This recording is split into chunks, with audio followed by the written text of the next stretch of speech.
My dear students, welcome to my channel Triyasha study centre. Friends, তোমরা যারা দ্বাদশ শ্রেণীতে পড়ছো 2025-এ উচ্চ মাধ্যমিক পরীক্ষা দেবে, তোমাদের আজকের কিছু ইম্পর্টেন্ট এসএ কিউ নিয়ে আলোচনা করব।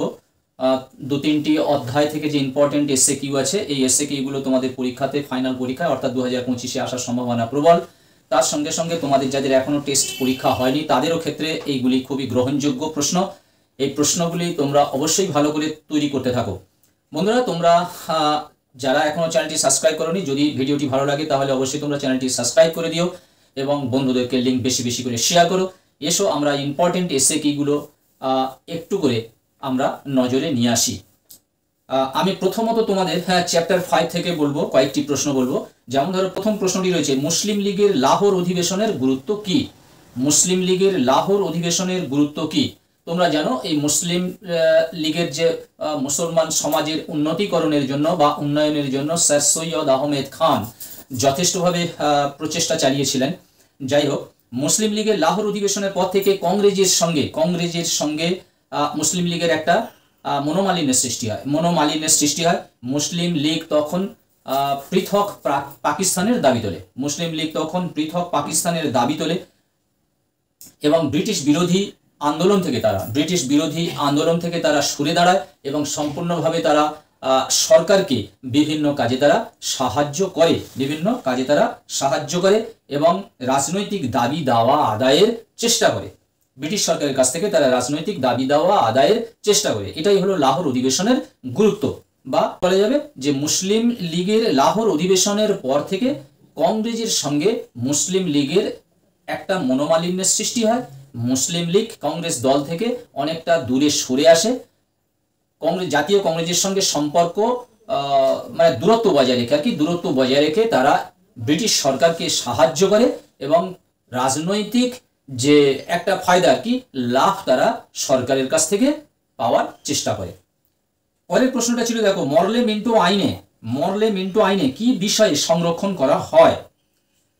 মরলে মিন্টো আইনে হচ্ছে মুসলমানদের পৃথক নির্বাচনের উদ্দেশ্যে তাদের জন্য যে আসন সংরক্ষণের কথা বলা হয়েছিল।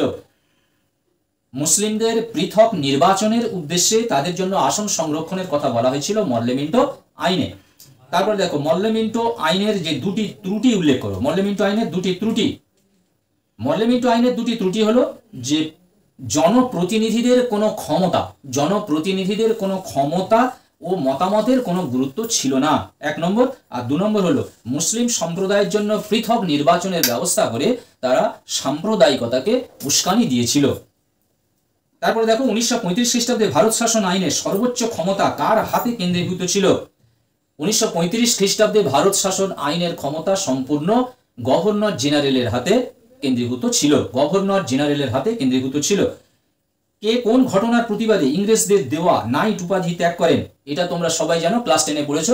জালিয়ানওয়ালাবাগের হত্যাকাণ্ডের প্রতিবাদে বিশ্বকবি রবীন্দ্রনাথ ঠাকুর তার নাইট উপাধি ত্যাগ করেছিলেন। এই প্রতিবাদে তিনি নাইট উপাধি ত্যাগ করেন। আচ্ছা, সিমলা সাক্ষাৎকারে প্রতিনিধি দলের নেতৃত্ব দেন কে? সিমলা সাক্ষাৎকারে প্রতিনিধি দলের নেতৃত্ব দেন আগা খাঁ।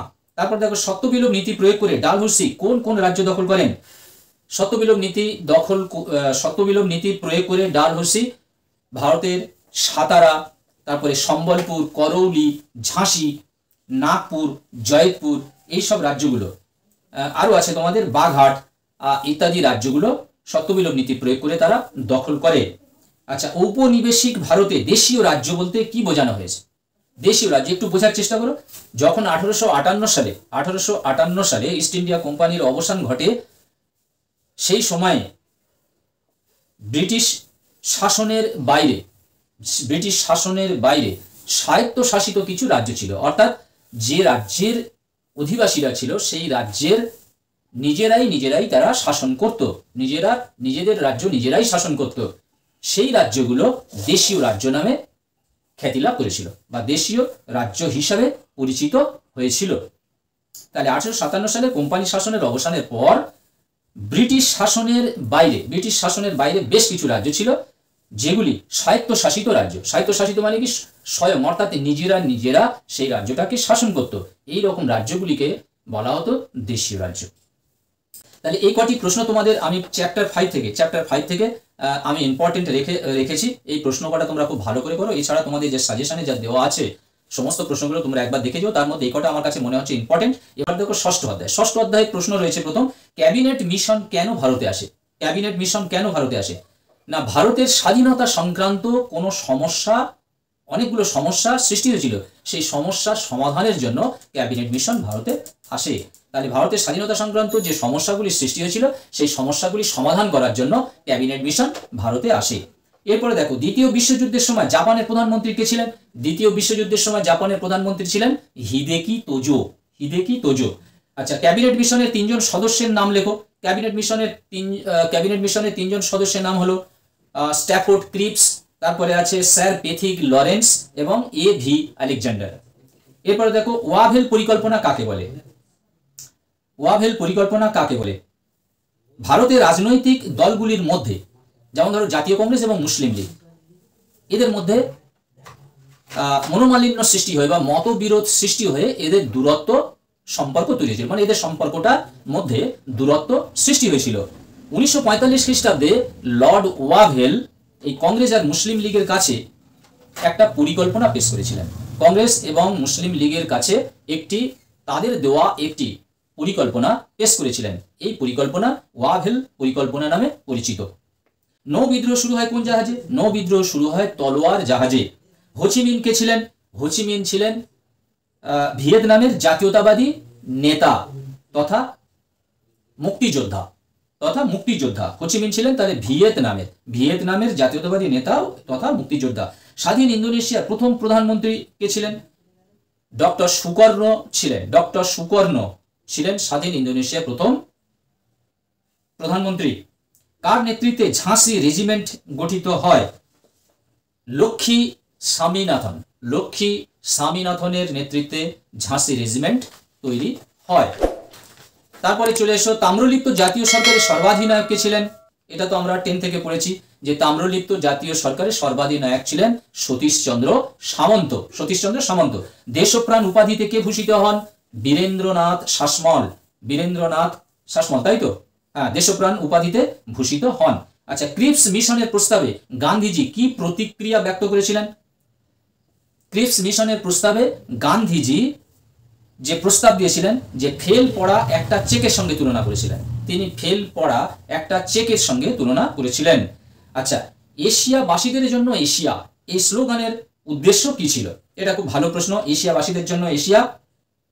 জাপান চেয়েছিল পূর্ব ও দক্ষিণ পূর্ব এশিয়ার ইউরোপীয় দেশগুলির আধিপত্যের অবসান ঘটিয়ে তার কর্তৃত্ব প্রতিষ্ঠা করতে। জাপান কি চেয়েছিল? পূর্ব ও দক্ষিণ পূর্ব, এটা মনে রাখবে, পূর্ব ও দক্ষিণ পূর্ব এশিয়ার সমস্ত যে ইউরোপীয় দেশগুলি, এই দেশগুলির আধিপত্যের অবসান ঘটিয়ে তার কর্তৃত্বটা বজায় রাখবে বা প্রতিষ্ঠা চালিয়ে যাবে। এই জন্য তারা এই স্লোগানটা দিয়েছিল যে এশিয়াবাসীদের জন্য এশিয়া। ভারত যখন স্বাধীন হয় তখন ব্রিটেনের প্রধানমন্ত্রী কে ছিলেন? ভারত যখন স্বাধীন হয় তখন ব্রিটেনের প্রধানমন্ত্রী ছিলেন ক্লেমেন্ট এটলি। তারপর দেখো, মেইজি পুনরুত্থান কাকে বলে? খুব ইম্পর্টেন্ট প্রশ্ন, মার্ক করে নাও। মেইজি পুনরুত্থান, জাপানের শগুনতন্ত্রের অবসানের পর সম্রাট মেইজি ক্ষমতায় আসলে জাপানের রাজনৈতিক সাংস্কৃতিক ক্ষেত্রে এক নতুন যুগের সূচনা হয়, যা মেইজি পুনরুত্থান নামে পরিচিত। তাহলে একটু বুঝতে হবে যে জাপানের আগে চলতো কি শগুনতন্ত্র। এই শগুনতন্ত্রের অবসান হওয়ার পর সম্রাট মেইজি ক্ষমতায় আসলে জাপানের রাজনৈতিক সাংস্কৃতিক ক্ষেত্রে এক নতুন যুগের সূচনা ঘটায়, যা মেইজি পুনরুত্থান নামে পরিচিত। খুব ইম্পর্টেন্ট। বৃহত্তর পূর্ব এশিয়ার যুগ্ম বিকাশ তত্ত্ব কার? বৃহত্তম পূর্ব এশিয়ার যুগ্ম বিকাশ তত্ত্ব হলো জাপানের। তারপরে দেখো, টানাকা মেমোরিয়াল কি? জাপানের উগ্রবাদী প্রধানমন্ত্রী টানাকা সম্রাট হিরোহিতার কাছে এক প্রতিবেদন জানান যে পূর্ব এশিয়ার সমস্যা সমাধানের জন্য যুদ্ধ নীতি গ্রহণ করা উচিত। এটি টানাকা মেমোরিয়াল নামে পরিচিত। তাহলে কি বোঝা গেল? জাপানের প্রধানমন্ত্রী টানাকা, তিনি প্রস্তাব দিয়েছিলেন। কার কাছে প্রস্তাব দিয়েছিলেন? না সম্রাট হিরোহিতার কাছে। সম্রাট হিরোহিতা, মনে রাখবে, সম্রাট হিরোহিতার কাছে একটা প্রস্তাব দিয়েছিলেন। অর্থাৎ যদি এশিয়াবাসীদের জন্য হয় তাহলে একটা যুদ্ধনীতি ঘোষণা করা উচিত, জাপানের একটা যুদ্ধনীতি ঘোষণা করা উচিত। এটি টানাকা মেমোরিয়াল নামে পরিচিত। এই ছিল এই কয়েকটি প্রশ্ন, ইম্পর্টেন্ট বলে আমার মনে হচ্ছে। তাছাড়া তোমাদের যা সাজেশন দেওয়া আছে সেগুলো সব পড়বে। এটি তোমাদের ষষ্ঠ অধ্যায়।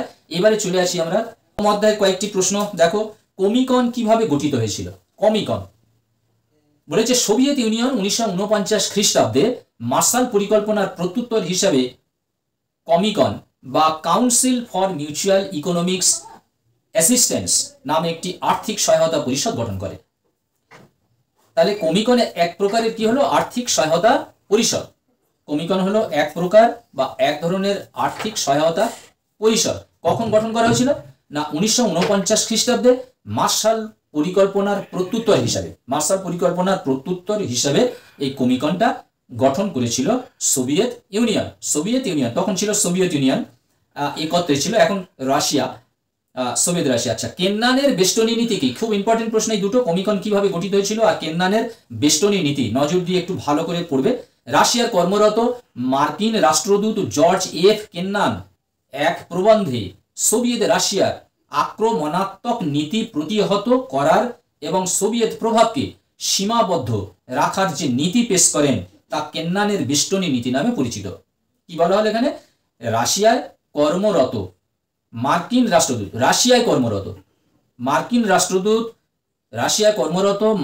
রাষ্ট্রদূত জর্জ এফ কেন্নান, জর্জ নামটা ভালো করে তোমার মনে রাখতে হবে, জর্জ এফ কেন্নান এক প্রবন্ধে সোভিয়েত রাশিয়ার আক্রমণাত্মক নীতি প্রতিহত করার কথা বলেন।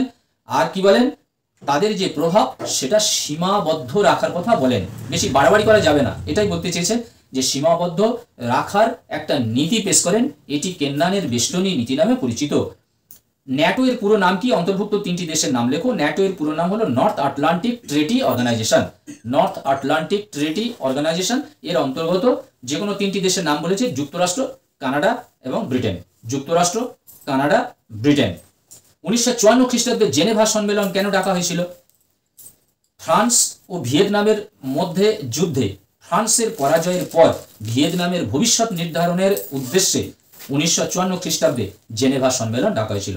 তাহলে ফ্রান্স আর ভিয়েতনামের মধ্যে একটা যুদ্ধ হয়েছিল, সেই যুদ্ধেতে ফ্রান্সের পরাজয় হয়েছিল এবং ভিয়েতনামের ভবিষ্যৎ কি হতে পারে, অর্থাৎ ভিয়েতনামের ভবিষ্যৎ নির্ধারণের জন্য এই জেনেভা সম্মেলন ডাকা হয়েছিল। ফিদেল কাস্ত্রো কে ছিলেন? ফিদেল কাস্ত্রো খুব ইম্পর্টেন্ট প্রশ্ন। ফিদেল কাস্ত্রো ছিলেন কিউবার জাতীয়তাবাদী নেতা।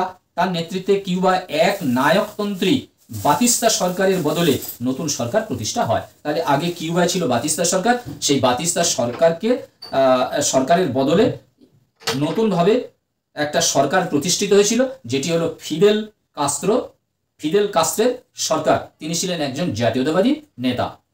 কিউবা, জায়গাটা মনে রাখবে, দেশটার নাম মনে রাখবে, কিউবার জাতীয়তাবাদী নেতা ফিদেল কাস্ত্রো। দিয়েন বিয়েন ফু ঘটনা